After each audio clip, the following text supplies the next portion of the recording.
let's watch what Joe Ben asked Elon Musk face to face. Right, guys, so you may remember me speaking about it in a recent live stream, that Joe Ben asked Elon Musk a question. So after endless searching, I finally found it. But before we get into it, you may have noticed most of my videos go to subscribers only first. So make sure to hit that subscribe button, because if not, you'll probably never see me again. We are the biggest eVTOL community here on YouTube, and we're just going to keep growing.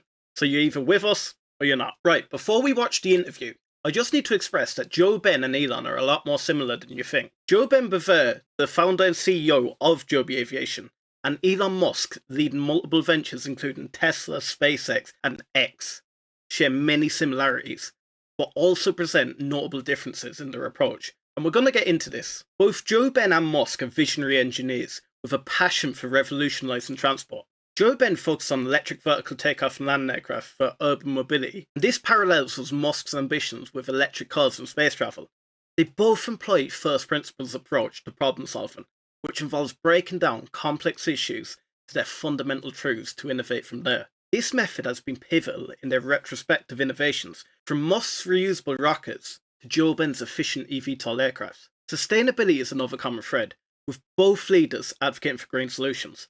Musk pushes for electric vehicles and solar energy, while Joe Ben aims to make urban air travel environmentally friendly and quiet. They also both share an entrepreneurial background, having started in tech before diving into transportation. Joe Ben with ventures like Joby Energy in wind power, and Musk with software companies like Zip2 and PayPal. However, their public personas diverge significantly. Musk is highly visible, engaging with the media, and active on social platforms like X, making him a notable figure in pop culture. Joe Ben, on the other hand, keeps a lower profile, focusing more on engineering and public appearances, though he does participate in industry events. And if you want him to be interviewed by us, make sure to comment below, interview Joe Ben. In terms of industry focus, Musk's involvement spans across automotive, aerospace, energy, AI, and infrastructure, showcasing a broad entrepreneurial spectrum. Joe Ben's concentration is more singular, centered on the disruptive technology of eVTOL aircraft for urban air mobility. Their management styles also differ. Musk is known for his demanding leadership, pushing teams towards ambitious goals with tight deadlines. Joe Ben's style, while also rigorous, seems less publicized and potentially less confrontational, emphasizing innovation within a more intimate team setting. Would you like Joe Ben to be more public and critical of his team? Let me know below. The scale of their operations varies as well. Most companies, especially Tesla and SpaceX, operate globally with vast production capabilities and workforce. Joby Aviation, under Joe Ben, is scaling but remains more niche, focusing on a specific segment of transportation. If we then look at the regulatory engagement, this shows another contrast between the two. Musk has faced public battles with regulatory bodies, particularly in automotive and aerospace, while Joe Ben, dealing with his own regulatory challenges in aviation, has not been as confrontational in the public eye. Then, Elon's influence on market dynamics is profound, both through his company's performance and his personal communications. Joe Ben's market impact, on the other hand, is significant within the urban air mobility sector, but it does not yet match the scale, though Joby Aviation is making notable progress in its specialised field. While Joe Ben and Elon share a drive for innovation and a focus on sustainable transport solutions, their paths, public engagement, and the scope of their business ventures highlight their distinct approaches to realising their visions. Now, I know what you've all been waiting for, but please, if you haven't, I really need you to do this.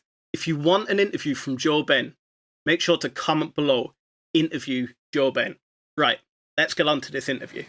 Fantastic. Well, do we, I'll keep going if we don't, but do we have microphones for folks if they want to ask questions? Okay, let's do a quick, see if anyone, oh my gosh, yes, we have some. Why don't we do that? Let's take a couple questions from the audience. And I'll let you guys figure out how to do the allocations. Thank you very much. I've heard you talk about supersonic aircraft. You guys have done some beautiful work at SpaceX on VTOL. Clearly, Tesla is focused on electric. Have you thought about the synergies of electric and VTOL and aircraft for solving the 405 challenge? For solving the 405 problem, well, I mean, I do think there's a and really VTOL, vertical takeoff and landing. Right. Sorry, vertical takeoff and landing is VTOL, and yeah, I do think there's a really I think the optimal sort of air transport solution is a VTOL electric supersonic plane. And it actually works together quite well for a bunch of reasons. In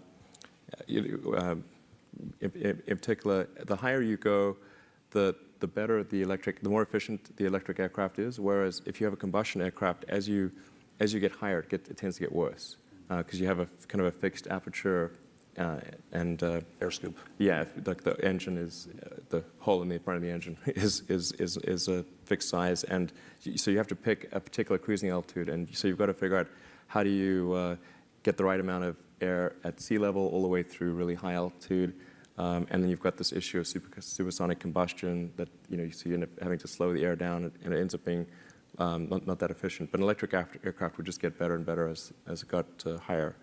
And then electric motors have a higher power to weight ratio than a combustion engine. So you could actually have the power to do the vertical takeoff and landing part with a fairly small motor compared to combustion. And then you could get rid of the elevator and rudder, so you don't need the rear control surfaces if you gimbal the motor. Gotcha. So it starts to look like a pod craft, like in Oblivion or something. Right. It's something not quite. The real trick of it is like how do you make it really long range and at least as safe as existing aircraft. Those are really the only two questions on that front, I think. But they're tricky. They're certainly tricky. Don't underestimate those two questions. Even though Elon Musk hasn't invested in Joby Aviation, his influence in the tech and transportation sectors, coupled with his notable ties to the Trump administration, could still significantly impact Joby. Elon's advocacy for sustainable transport and his push towards electric and autonomous technologies set industry trends that align with Joby's mission of introducing electric vertical takeoff and landing aircraft for urban air mobility. If Musk were to publicly support or discuss Joby's goals, it could elevate public and investor interest, lending credibility to their mission, much like how Tesla has influenced the electric vehicle market. Then, Elon's relationship with the Trump administration could also indirectly influence Joby Aviation. Post-election, Musk has emerged as a significant player in Trump's transition, offering input on staffing decisions and governmental policies, particularly in areas like deregulation, which he has blamed for slowing innovation in his companies like Tesla and SpaceX. This involvement suggests that Elon might advocate for or influence policies that could favour emerging tech companies like Joby and Archer. His push for a less regulated environment might streamline the certification processes for eVTOL vehicles or influence urban air mobility regulations, potentially benefiting Joby Aviation's path to commercialization. But enough about Trump for today. Join me here next to hear mine and Reese's absolute disaster, where we lost everything in the stock market, so you can learn from our mistakes.